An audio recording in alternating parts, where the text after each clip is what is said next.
ഒരു ദിവസം നമ്മുടെ തോർ ഭൂമിയിൽ നിന്നും ആസ്ഗാർഡിലേക്ക് ചെല്ലുകയാണ്. അതെന്തിനാണെന്ന് വെച്ചാൽ കുറേ നാളുകളായി തോർ ഭൂമിയിൽ തന്നെയാണല്ലോ ഉള്ളത്. അപ്പോൾ ആസ്ഗാർഡിൽ പോയി അച്ഛനെയും അമ്മയും കൂട്ടുകാരെയും കാണുവാനാണ് തോർ അവിടെ വന്നിരിക്കുന്നത്. അങ്ങനെ ഇപ്പോൾ നമ്മുടെ തോറാണെങ്കിൽ തൻ്റെ അച്ഛനായ ഓഡിനോട് സംസാരിച്ചു കൊണ്ടിരിക്കെ പെട്ടെന്ന് ഹൈംഡാൾ വന്നിട്ട് തോറിനോട് ഒരു നിമിഷം നേരത്തേക്ക് തൻ്റെ കണ്ണുകളിൽ നിന്നും കുറച്ചു നേരം നമ്മുടെ ഭൂമി അപ്രത്യക്ഷമായി പോയി തിരിച്ചു വന്നുവെന്നും ഭൂമിയിൽ കാര്യമായി എന്തൊക്കെയോ സംഭവിച്ചിട്ടുണ്ടെന്നും ഹൈംഡാൾ തോറിനോട് പറഞ്ഞതും അപ്പോൾ തന്നെ തോർ ഓഡിനോട് ടാറ്റ പറഞ്ഞിട്ട് ഭൂമിയിൽ എന്താണ് സംഭവിച്ചതെന്ന് നോക്കുവാൻ ഭൂമിയിലേക്ക് പോവുകയാണ്. അങ്ങനെ ഇപ്പോൾ ഭൂമിയിൽ തിരിച്ചെത്തിയ തോർ എന്തോ കണ്ട് ഭയങ്കരമായി ഞെട്ടിപ്പോകുന്നു. അതെന്താണെന്ന് വെച്ചാൽ ഇപ്പോൾ തൻ്റെ സിറ്റി ആകെ മാറിയിരിക്കുകയാണ്.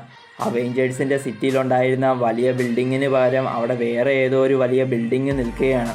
മാത്രമല്ല ഇപ്പോൾ തൻ്റെ സിറ്റിയിൽ സൂപ്പർ വില്ലനായ ഡോക്ടർ ഡൂമിൻ്റെ വലിയൊരു പ്രതിമ നിൽക്കുന്നത് കണ്ട് ഞെട്ടിയ തോറിന് ഡോക്ടർ ഡൂം തൻ്റെ സിറ്റിയെ കീഴടക്കിയെന്ന് മനസ്സിലാകുകയാണ്.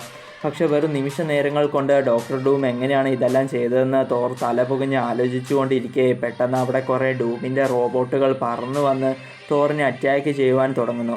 അത് കണ്ടതും തോറും തിരിച്ചടിക്കാൻ തുടങ്ങുകയാണ്. മാത്രമല്ല ഇപ്പോൾ തോറിനെ സഹായിക്കുവാൻ അവിടെ കുറച്ച് പേര് വരികയാണ്. അവരെ കണ്ട് തോറിന് വലിയ സന്തോഷമാകുന്നുണ്ടെങ്കിലും അവരുടെ രൂപമൊക്കെ കണ്ട് തോറാകെ അത്ഭുതപ്പെടുകയാണ്. ഇപ്പോൾ തോറിനെ സഹായിക്കുവാൻ അവിടെ വന്നിരിക്കുന്നത് നമ്മുടെ ഹോക്കയും ഫാൾക്കണും പിന്നെ സ്പൈഡർമാനുമാണ്. എന്നാൽ അവരുടെ രൂപമൊക്കെ ആകെ മാറിയിരിക്കുകയാണ് ഇപ്പോൾ.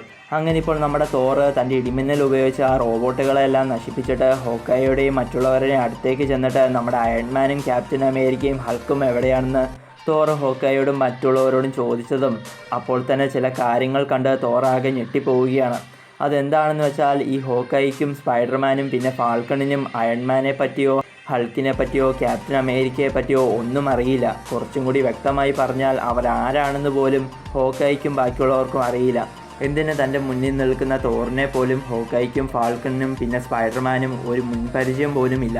അതുകൊണ്ട് തന്നെ ഇപ്പോൾ ഇതെല്ലാം കണ്ട് ആകെ ഞെട്ടി നിൽക്കുകയാണ് നമ്മുടെ തോർ.